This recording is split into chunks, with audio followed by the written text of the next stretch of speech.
ఓం శ్రీ గురుభ్యో నమః. ఓం శ్రీ మాత్రే నమః. ఈ మధ్య సోషల్ మీడియాలో ఉగ్రదేవతా ఉపాసనలు చేయకూడదు, వామాచారంలో దేవతా ఉపాసనలు ఆచరించకూడదు అని ముఖ్యంగా చర్చలు అనేవి జరుగుతూ ఉన్నాయి.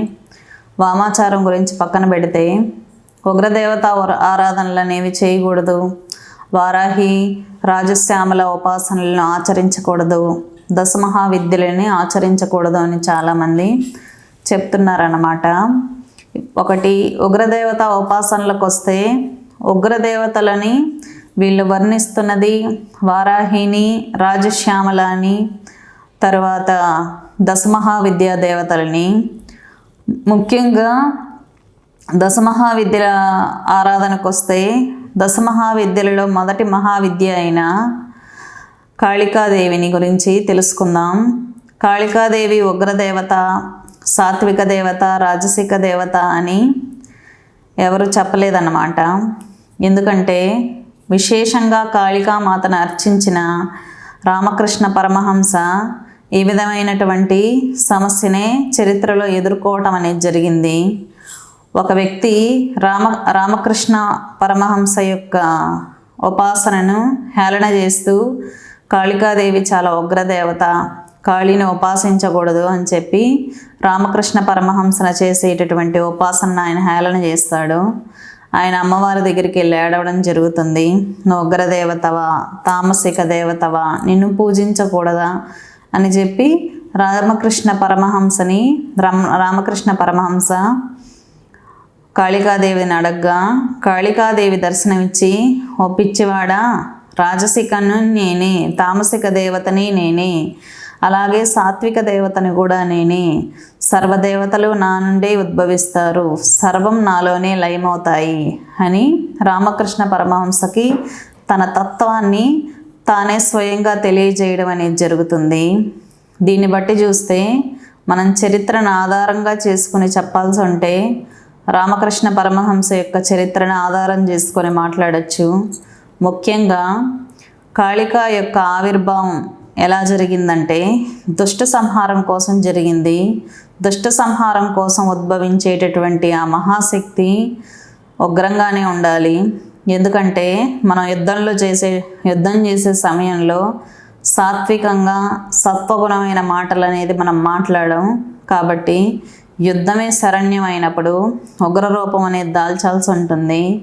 సమస్త సృష్టిని రక్షించడం కోసం, రక్తబీజుల్ని సంహరించడం కోసం, అదేవిధంగా చండముండల్ని సంహరించడం కోసం, అదేవిధంగా మహిషాసురుణ్ణి సంహరించడం కోసం ఆ కాళి ఉగ్రకాళిగా మారి దుష్ట సంహారాన్ని చేసి సమస్త సృష్టిని రక్షించడం అనేది జరుగుతుంది. కాబట్టి దుష్ట సంహారానికి కాళీ ఉపాసన అనేది చాలా గొప్ప ప్రక్రియ. ఎవరైతే కాళీని దీక్షగా తీసుకుని ఉపాసన చేస్తారో, అమ్మవారు ఏ విధంగా అయితే దుష్ట సంహారం కోసం శత్రువుల మీద యుద్ధం చేసి గెలిచిందో, అదేవిధంగా ప్రతి ఒక్క భక్తుడు కూడా తన శత్రువుల నుంచి, అంతర్గత శత్రువుల నుంచి, బహిర్గత శత్రువుల నుంచి రక్షణ పొందడం అనేది జరుగుతుంది. ముఖ్యంగా మనం ఉన్నది కలియుగంలో ప్రత్యక్షంగా దశమహావిద్యలు దర్శనమిస్తాయి. కాళీ కావచ్చు, ప్రచండ చండి, తార, త్రిపుర సుందరి కలియుగంలో కూడా ప్రత్యక్షంగా దర్శనమిస్తారు వీళ్ళు. నిజంగా అఘోరీలు చాలా వరకు సాధనలు చేసి ప్రత్యక్ష దర్శనాలు కూడా పొందిన వాళ్ళు మన సమస్త మానవాళిలో ఎంతోమంది ఉపాసకులు ఉన్నారు. వాళ్ళు బయటకు వచ్చి చెప్పకపోవచ్చు, కానీ ఎవరైతే దశమహావిద్యలు వారాహి రాజశ్యామల ఉపాసనలు చేసి ఉన్నారో ఎంతోమంది ఉపాసకులు స్వప్నం అవస్థలో కావచ్చు, ప్రత్యక్ష దర్శనాలు కావచ్చు, ధ్యాన స్థితిలో కావచ్చు, దేవతలను కొన్ని వందల మంది దర్శనాలు పొందిన ఉపాసకులు ఉన్నారు. అమ్మవారు ఉగ్రదేవత, సాత్విక దేవత, రాజసిక దేవత అని మనం డిసైడ్ చేసేంత మానసిక స్థితి కానీ లేకపోతే ఉపాసనా బలం కానీ ఎవరికి ఉండకపోవచ్చు. ఎందుకంటే సమస్త సృష్టిలో భూమి అనేది ఒక అణువు లాంటిది. అటువంటి అణువు లాంటి భూమి మీద మనిషి అనేవాడు ఇంకా పరమాణువు లాంటి వాడు. అటువంటి పరమాణువు లాంటి మనిషి సమస్త సృష్టిని సృష్టించిన దేవత యొక్క క్యారెక్టర్ని డిసైడ్ చేయగలిగేంత శక్తి, ఉపాసనా బలం ఎవరికీ ఉండదు. కాబట్టి కాళీని ఆరాధించే వాళ్ళు యొక్క తత్వం, కాళీ యొక్క తత్వం ఏంటి, కాళీ యొక్క ఉపాసన రహస్యం ఏంటి కనుక్కోవడం అనేది సముద్రం, ఒక పెద్ద మహాసముద్రం లాంటిది. ఆ శక్తిని, ఆ శక్తి యొక్క ఉపయోగాల్ని, ఆ శక్తి యొక్క సారాంశాన్ని ఉపాసన చేసిన వాళ్ళు కూడా సముద్రంలో ఒక నీటి బొట్టంతా మాత్రమే తెలుసుకొని ఉన్నారు ఇప్పటి వరకు.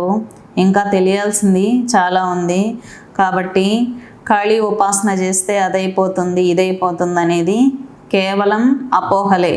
కాళీని దక్షిణాచారంలో ఉపాసన చేయాలనుకున్న వాళ్ళు దక్షిణాచారంలో ఉపాసన చేయొచ్చు, వామంలో చేయాలనుకున్న వాళ్ళు వామంలో చేయొచ్చు, కౌళంలో చేయాలనుకున్న వాళ్ళు కౌళంలో చేయొచ్చు. ఎవరి స్థితిగతులకి, ఎవరి మానసిక స్థితికి, ఎవరి గురు పరంపరను అనుసరించి వారు ఉపాసనలు చేయడం జరుగుతుంది. మొత్తం ఈ సమస్త సృష్టిలో ఉన్నటువంటి ఉపాసనలు కొన్ని లక్షల రకాలు, కొన్ని వేల మంది గురువులు, కొన్ని వందల పరంపరలు ఉన్నాయి. ఒకరి పరంపరని, ఒకరి స్థితిని, ఒకరి ఉపాసనని హేళన చేసి డిబేట్స్ చేసేంతటువంటి తపశక్తి అనేది ఎవరికీ లేదు. ఇంకొక విషయానికి తీసుకుంటే కాళీ నుంచి తంత్రం ఎవరైతే ఆచరిస్తారో తంత్రానికి పరాశక్తిగా కాళీని అభివర్ణించడం జరుగుతుంది. ముఖ్యంగా మార్కండేయ పురాణంలో పరాశక్తిగా కాళీని వర్ణించారు. త్రిపుర సుందరిని ఉపాసించేటటువంటి స్త్రీ విద్యలో కాది విద్య అనేది కాళీ మహావిద్య. ఆది విద్య అంటే త్రిపుర సుందరి విద్య. త్రిపుర సుందరికి మహాకాళికి తేడా లేదు. కాబట్టి కాళీ ఉపాసన అనేది ఎవరైనా హ్యాపీగా చేసుకోవచ్చు, దక్షిణాచారంలో కూడా ఉపాసించుకోవచ్చు, ఎటువంటి ఇబ్బంది లేదు. ప్రేమతో పిలిస్తేనే రామకృష్ణ పరమహంసకి కాళీ దర్శనం ఇచ్చింది. కాళీ అన్ని రకాలుగా ఆయనకు జ్ఞానాన్ని ప్రసాదించింది. కాబట్టి కాళీ ఆరాధన అనేది ఉగ్ర ఆరాధన అనేది ఏది కాదు. మనుషుల స్వార్థం కోసం అమ్మవారికి బలులు ఇచ్చారు, నిషిద్ధ పూజలు చేశారు. కాళీలో తప్పేది ఉండదు. ఏం చేసినా అది మనుషుల తప్పు. అమ్మవారి స్థితిని, అమ్మవారి క్యారెక్టర్ని డిసైడ్ చేసేంత తపశక్తి, అమ్మవారి మీద డిబేట్స్ పెట్టేటటువంటి గొప్ప శక్తి అయితే ఇప్పుడున్న మనుషుల్లో ఎవరికీ లేదని అనుకుంటాను. స్వస్తి.